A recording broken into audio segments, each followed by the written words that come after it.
저는 다 걸게요. 의원님 뭐 거시겠어요? 국정감사 자리에서 저런 찌라시 수준도 안 되는 거 가지고 국무위원을 모욕해놓고 국정감사라니 그게 말이 되는 소리입니까?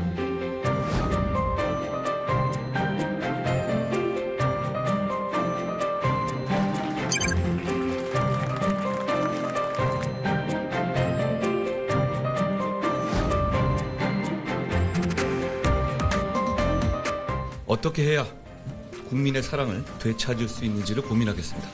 쉽지 않은 길이겠지만 국민만 바라보면 그 길이 보일 거라 생각합니다. 이번 개헌 해제 의결로 이번 개헌 성과는 실질적인 효과를 상실했습니다.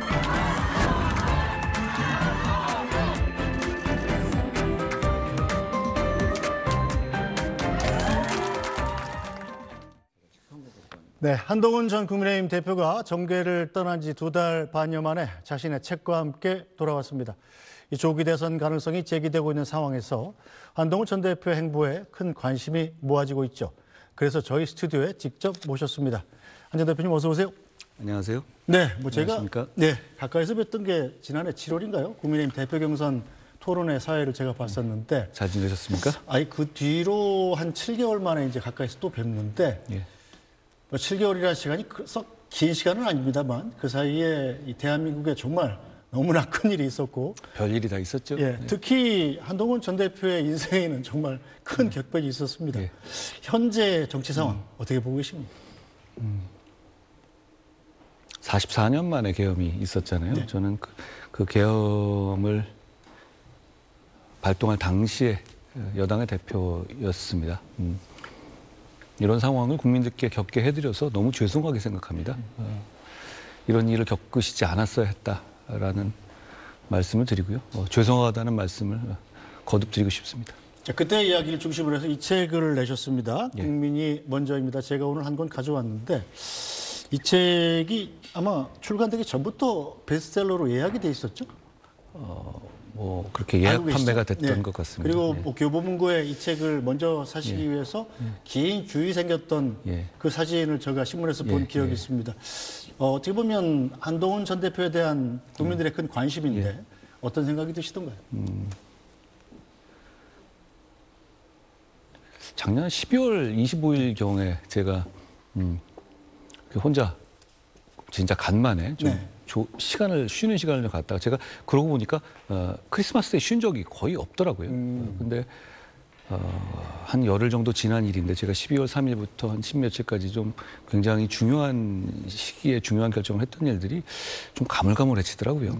그래서 이걸 기록으로 남겨둬야 되겠다라는 의무감 내지 책임감 같은 게 생겼습니다. 그래서 급하게 적어나가기 시작했는데 당초 처음에는 책을 낼 생각은 아니었는데요. 네. 근데 어떻게 뭐 그냥 언론에 기고하기에는 양이 많아지는 것 같고 그래서 그냥 책으로 한번 내봐야 되겠다 이렇게 좀 큰 용기를 냈습니다. 네, 자, 저도 살짝 좀 읽어봤는데 예. 이 책 날개에 저자 소개가 있지 않습니까? 예. 이 본인이 되게 쓰시는 건데 보면 이 대위로 전역했다. 그 다음에 문장이 국민의힘 당대표와 비대위원장을 지냈다예요. 예. 그 사이에 검사를 21년 하신 기록은 싹 빠졌습니다. 일부러 빼신 건가요? 저는 그게 좀 이슈가 됐을 때 좀 놀라긴 네. 했어요. 이거 출판사에서 네. 아. 책 날개에 넣는 저자 소개잖아요. 네. 저는 사실 자세히 보지는 않고 넘겼던 건데 이렇게 관심을 많이 가져주시는구나 했는데 그럼요. 저는 제가 검사로서 일했던 기간을 부끄럽게 생각하지 않아요. 열심히 일했고 직업윤리에 맞게 일했고 네.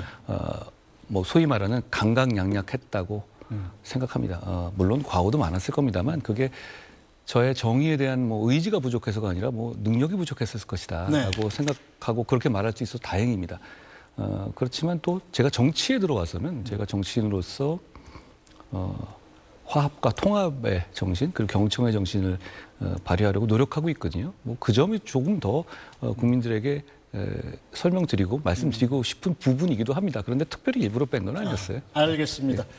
자, 일단 이 당대표직을 그만두셨다기보다는 뭐 쫓겨났죠. 그렇죠. 예, 그렇게 정정하겠습니다. 예. 2달 반 만에 이제 활동 재개인데 예. 일각에서는 이 성찰의 시간이 너무 짧은 것 아니냐, 너무 빨리 돌아온 것 아니냐 이런 말을 하시는 분들이 계시더라고요. 정치인들이 주로 그렇게 말씀하시죠. 그렇죠. 예. 열심히 활동하시는 정치인들이 주로 그렇게 말씀하시는데요. 뭐 그 기간 동안에 여러 가지로 저는 나름대로 성찰의 시간을 가졌는데요. 뭐 성찰이 뭐 제가 부족한 게 워낙 많으니 뭐 10년 한들 20년 한들 부족할 수도 있겠죠. 그런데 저는 정치인의 시간 뭐 이런 건 따로 없다고 생각해요. 국민의 시간만 있는 거고요. 제가 중요한 시기에 관한 책을 써서 알리게 됐으니 그 내용들을 좀 설명하고 거기에 대해서 대화를 좀 나누고 국민들 말씀을 좀 들어보고 싶어서 이렇게 나오게 됐습니다. 네, 자 특히 한동훈 전 대표의 복귀에 대해서는 이 당 내에서 견제가 많습니다. 오늘은 한 대표만 모셨으니까 같은 당의 다른 정치인들이 반기지 않는 목소리 잠깐 듣고 가겠습니다. 예. 한 대표님은 윤 대통령의 시혜를 굉장히 많이 받은 분이시죠. 그리고 여러 가지 확장성 면에서는 사실은 좀 떨어지는 편입니다. 한 전 대표 북콘서 때 현역 의원 15명 참석했다고 하더라고요. 그 관심 없어. 개헌의 적임자가 본인이라는 취지로 말씀하셨는데 누구? 한동훈 전 대표. 당을 일에 망쳐놓고 양심이 있어야지. 네, 한동훈의 시간은 아니라고 봅니다. 이분 국민의힘 당원 아닙니까? 국민의힘 당원들의 목소리 한번 들어보십시오. 네, 자 같은 당 그것도 중진 정치인들의 저런 반대 혹은 견제 어떻게 받아들이십니까? 제가 네. 잘 듣겠습니다. 경청하겠습니다. 뭐 저런 말 할 수 있죠. 뭐 어떻게 하겠습니까? 그렇게 생각하신다는데 그런데 아까 말씀드렸다시피 결국 국민의 시간이 중요한 거라고 생각해요. 제가 부족한 점을 메꿔가고 이런 말씀들 포함해서 비판하는 마음도 잘 들으면서 공감하면서 가겠습니다. 자 그런데 저런 얘기를 들으면 한 전 대표도 사람인데 혹시 화가 나거나 그렇진 않습니까? 우리는 저분들 포함해서 네. 국민 먼저 생각하고 국민 기준으로 나라 먼저 생각해서 정치해야 되는 사람이잖아요. 그런 차원에서 저는 저런 분들 저렇게 말씀하시거나 그래도 차이점보다는 그래도 우리가 공통점을 찾아보려고 노력하겠습니다. 네, 자 그럼 본론으로 들어가겠습니다. 자, 한 전 대표의 활동 재개, 예. 이것이 단순한 정치 활동 재개로 봐야 합니까? 아니면 조기 대선을 염두에 둔 행보로 봐야 됩니까? 헌법재판소 결정이 나오기 전 단계에서 뭐 제가 구체적인 정치 일정을 말씀드린 건 적절하지 않을 것 같습니다. 그렇지만 저는 정치를 중단한 적은 없습니다. 제가 2달여 동안에 일체 활동을 하지 않은 것도 일종의 정치고요. 저는 계엄을 막아야 했다고 생각해요. 네. 그리고 그 이후의 결정에 대해서 후회하지 않습니다만 그 과정에 대해서 상처 입은 국민들과 그리고 특히 지지자들에게 정말 죄송하게 생각해요. 그런 차원에서 저는 제가 모습을 보여드리지도 않고 네. 그리고 어떤 입장도 내지 않는 것이 필요하다라고 생각했던 겁니다. 그렇게 이해해 주시면 좋을 것 같아요. 자, 계엄 당시로 돌아가 보겠습니다. 윤석열 대통령이 12월 3일 밤 10시 좀 넘어서 계엄을 발표를 했고 한동훈 전 대표가 당시 국민의힘 대표였지 않습니까? 어떻게 보면 여야를 가리지 않고 모든 정치인 가운데 가장 먼저 공식적으로 계엄에 반대한다는 입장을 냈어요. 예. 한 20분 정도밖에 안 걸렸던 것 같습니다. 그 얘기가 처음 좀 늦어져서 계엄 선포가 한 10시 반 정도였던 그렇죠. 것 같고요. 예. 제가 그 얘기를 듣고 거의 바로 곧바로? 곧바로 해서 공보국에 넘겼던 기억이 있습니다. 네, 그런데 현직 대통령과 여당 대표는 서로 돕는 관계인데 어찌 보면 현직 대통령이 이 심사숙고 끝에 했을 수도 있는 그런 결정을 여당 대표가 곧바로 반대하기는 쉽지 않았을 것 같아요. 어땠습니까? 저는 그게 어떻게 보면 보수의 책임감이라고 생각해요. 진짜 보수의 정신이라고 생각합니다. 다른 결정, 예를 들어서 뭐 예산에 반대한다.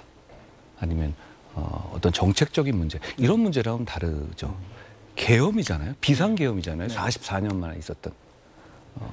이 문제에 있어서는 분명히 불법이라는 판단을 확신을 했고 그런 상황에서라면 저는 대통령과의 관계나 우리 여당의 어떤 올 수 있는 후폭풍 같은 것보다는 나라와 국민을 먼저 생각했어야 한다고 생각합니다. 특별한 상황이었습니다. 네. 그 상황에서는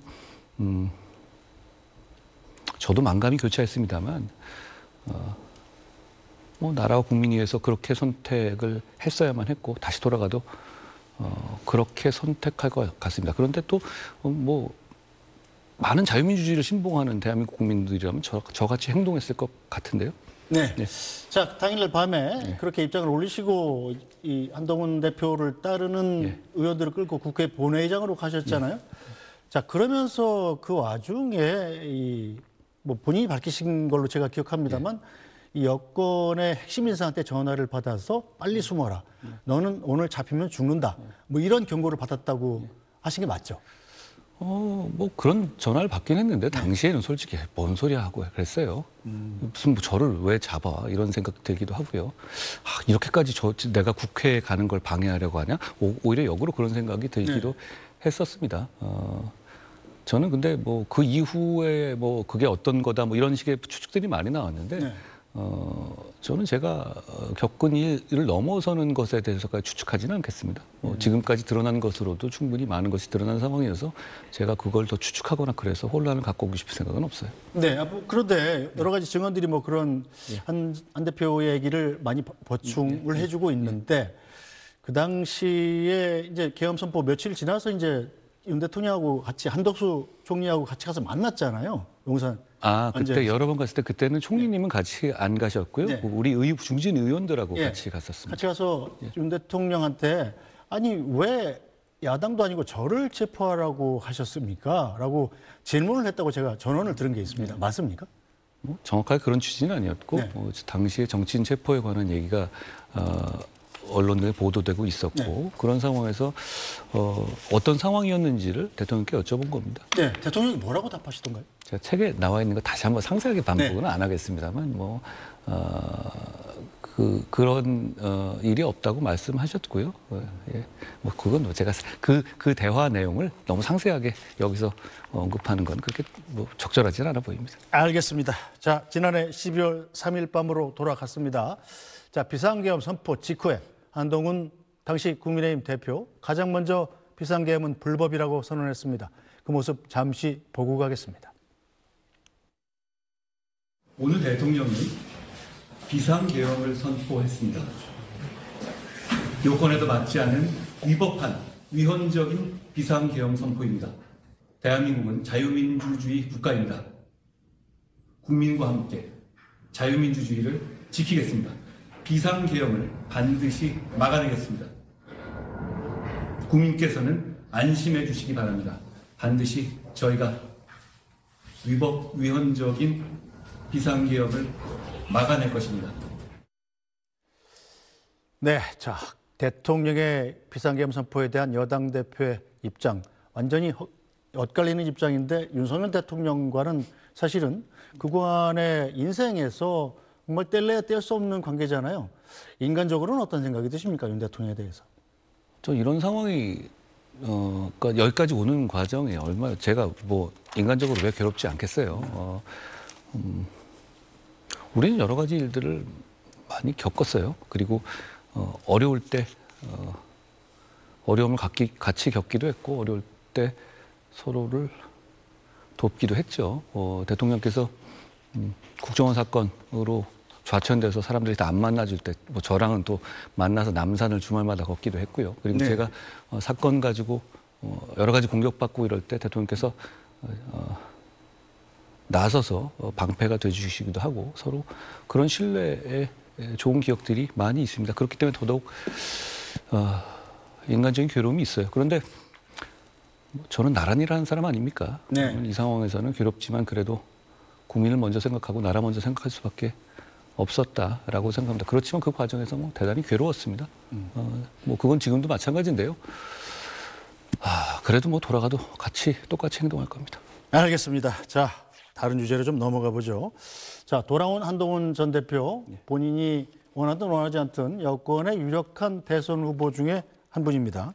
자, 그런데 아이돌 같은 인기를 누리시는 반면에 똑같이 비호감도도 낮지 않고 상당히 높다. 이런 조사 결과가 나와요. 왜 그렇다고 생각하십니까? 우선 제가 부족해서 거고요. 워낙 부족한 게 많아요. 그런데 처음에 이제 국민들께서 저를 좋아해 주시고 이런 게 뭐 조선제일검이다. 민주당이 붙여준 별명이죠. 그리고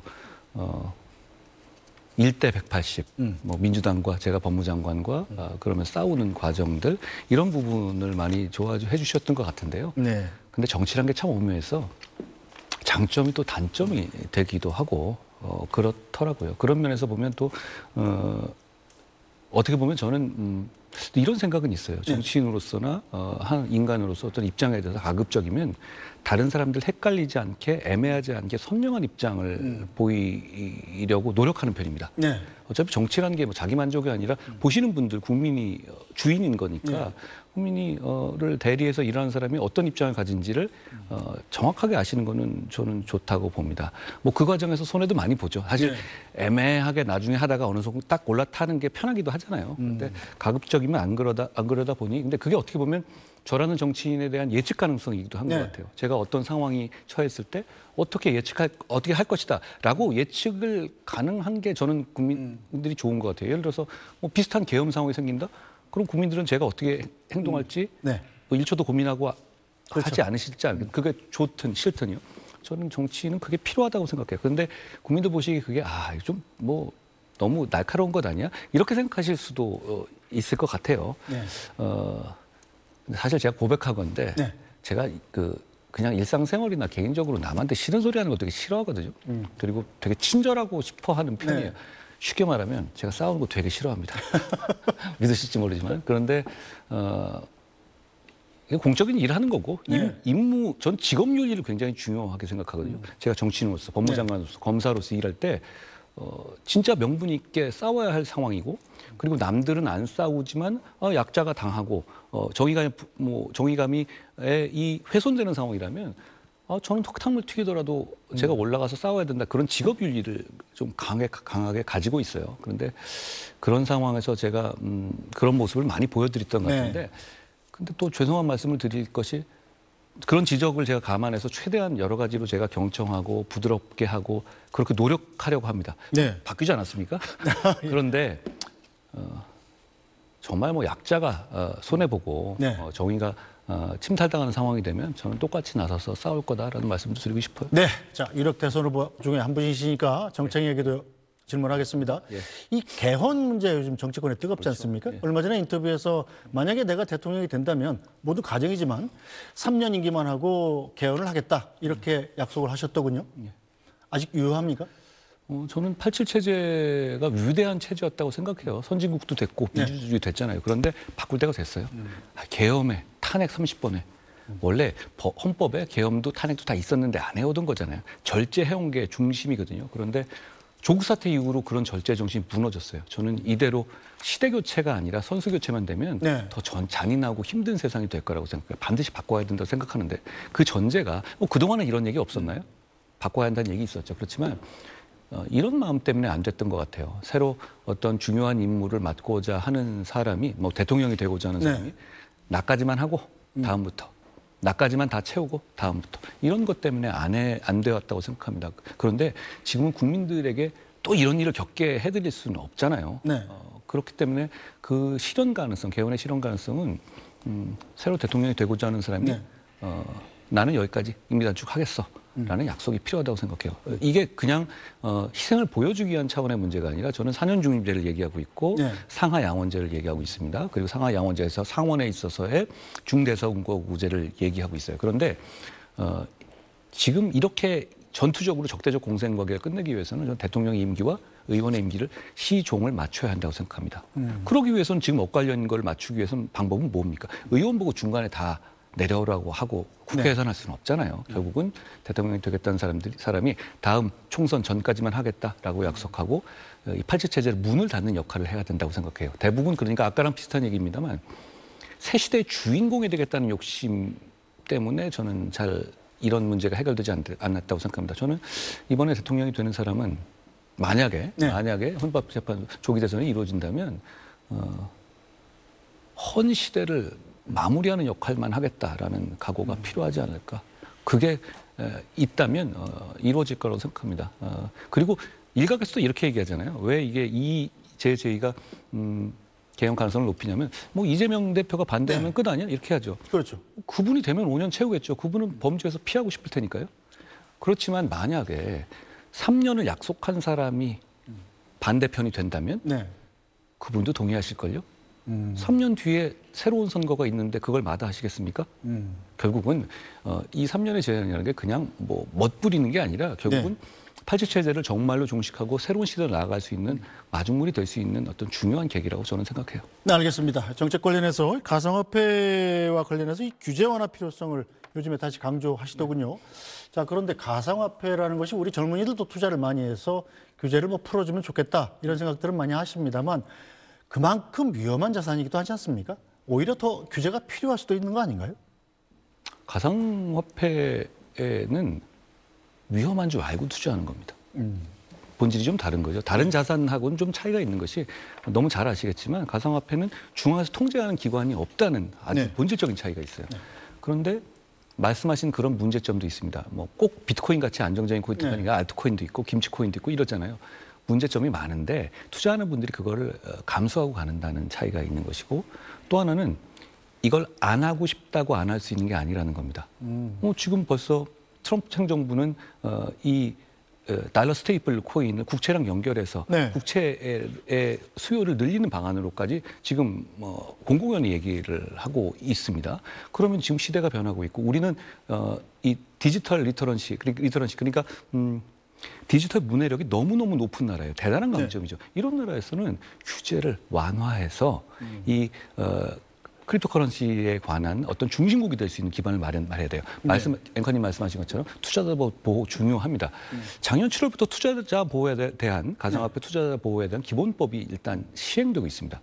그걸 점점 보완해 나가면 된다고 생각해요. 그리고 많은 사람들이 뭐 김치 프리미엄이라든가 역 프리미엄 이런 거 걱정하시거든요. 그런 부분에 대한 보완도 사실 근데 그런 것들은 저는 기관 투자자의 진입을 많이 허용해야 된다는 생각을 갖고 있거든요. 이미 지금 우리가 ETF를 좀 허용하면서 조금 나아가고 있지만요. 그런 부분들 그리고 우리가 오랫동안 있는 외환거래법의 제한이 있어요. 그러니까 예전에 외환이 나가는 걸 크게 문제 삼았던 그런 상황. 그런데 지금 외환이 자유화됐고 그리고 이 블록체인 기술에 있어서의 코인은 그 디지털 화폐는 그런 외환거래법의 제한하고는 좀 안 맞는 속성이 있습니다. 이 부분도 큰 장애가 되고 있다고 생각하거든요. 저는 이런 규제도 풀어야 한다라는 말씀을 드리고 싶네요. 네, 뭐 트럼프 대통령 얘기도 나왔는데 얼마 전에 의회연설에서 한국을 콕 집어서 미국보다 관세를 4배나 많이 물린다. 즉 이 말인즉슨 근거는 뭔지 잘 모르겠지만 한국에도 곧 관세 도축장을 낼 것이다. 이런 뜻으로 해석이 되지 않습니까? 트럼프 대통령의 정책에 대해서 지금 현재 우리나라는 리더십이 좀 부재한 상황이잖아요. 어쨌든 간에 어떤 대책을 내야 여기에 맞설 수 있다고 생각하십니까? 트럼프 대통령은 직관이 대단히 뛰어난 사람으로 저는 인식하고 있어요. 그리고 비즈니스맨이죠. 얼마 전에 이 젤렌스키 대통령을 불러놓고 한 자리에서 벤스 부통령이 You have no card 이렇게 얘기했죠. 거의 많은 사람들이 줬죠. 충격적이 받았죠. 그런데 저는 이렇게 말씀드리고 싶어요. 우리는 카드가 있습니다. 어떤 카드가 있습니다. 우리는 조선이라는 카드가 있고요. 그리고 지금 좀 전에 우리가 얘기한 디지털 리터런시 같은 것도 그래요. 이런 과정에서 미국의 파트너가 될 만한 충분한 카드가 여러 군데를 갖고 있습니다. 예를 들어서 조선 같은 거 한번 보더라도요. 결국은 트럼프 행정부, 뭐 바이든도 그랬지만 결국은 중국과의 경쟁을 크게 보고 있어요. 그러면 가장 크게 보는 것은 해양 지배력입니다. 미국은 대서양과 태평양을 양쪽에 두 끼고 있는 나라잖아요. 해군력이 정말로 중요한데 그 해군력의 질을 결정하는 건 군함의 건조력인데 미국이 원하는 정도 수준의 군함 건조와 수리를 할 수 있는 나라는 전 세계 둘입니다. 중국과 한국이죠. 그렇죠. 그러면 중국과 경쟁하는 상황에서 당연히 한국을 찾을 수밖에 없고요. 그러니까 며칠 전에 MRO를 우리한테 주겠다라고 발표한 것도 그런 일환입니다. 결국은 미국이 지금 미국 우선 정책 그리고 아시아 프라이어리티 정책, 결국 아시아 프라이어리티 정책이라는 건 중국 견제입니다. 그걸 하기 위해서 가장 중요한 파트너가 될 수 있는 카드를 가진 나라는 대한민국입니다. 우리 너무 그렇게 쫄 필요 없어요.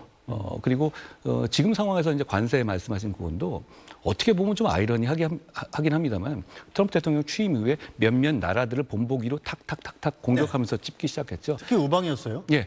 그런데 사실 저희는 좀 피해갔거든요. 어떻게 보면 저희가 좀 아이러니하지만 지금 리더십이 좀 부재한 상황이기 때문에 어떻게 보면 반응할 만한 리더십이 없다라고 봤던 것 같아요. 그 단계가 한 나라 한 나라씩 찍어서 했던 단계가 조금 미국 내의 여론이라든가 세계 여론 반발 때문에 조금 지나가고 있어요. 그러니까 지금부터는 어떻게 되고 있냐면 아이템별로 관세에 대해서 얘기를 하고 있죠. 거기에 우리나라가 편입될 수는 있습니다만 그 단계가 좀 지나갔고 그리고 아이템의 문제 그러면 그거를 수용하거나 거기에 대항할 수 있는 그 수단도 우리나라가 그렇게 약한 나라가 아닙니다. 네. 미국에 대한 수출 우리나라가 투자 누가 제일 많이 했습니까? 작년에. 우리나라가 많이 했죠. 대한민국입니다. 우리는 카드가 있습니다. 너무 그렇게 불안해하실 필요 없다.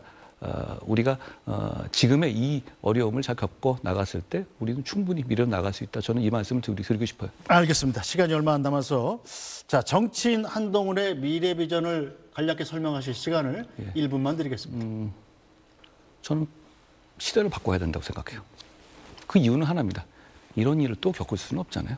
그런 거고 첫째는 그런 면에서 제가 아까 말씀드렸던 87체제 종언을 위한 개헌이 필요하다고 생각해요. 그건 제가 생략하겠습니다. 두 번째는 AX 시대의 전환을 통해서 성장을 가지고 와야 합니다.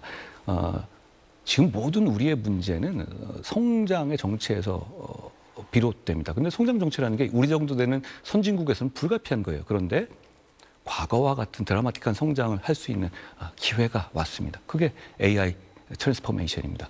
여기에 올라타야 됩니다. 여기에 정부가 지원하고 뒷다리 잡지 말고 민간을 지원해야 합니다.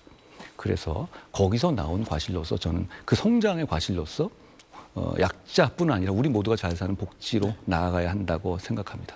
알겠습니다. 오늘 말씀은 여기까지 듣겠습니다. 한동훈 국민의힘 전 대표였습니다. 고맙습니다. 고맙습니다. 네, 뉴스 브리핑은 잠시 뒤에 돌아오겠습니다.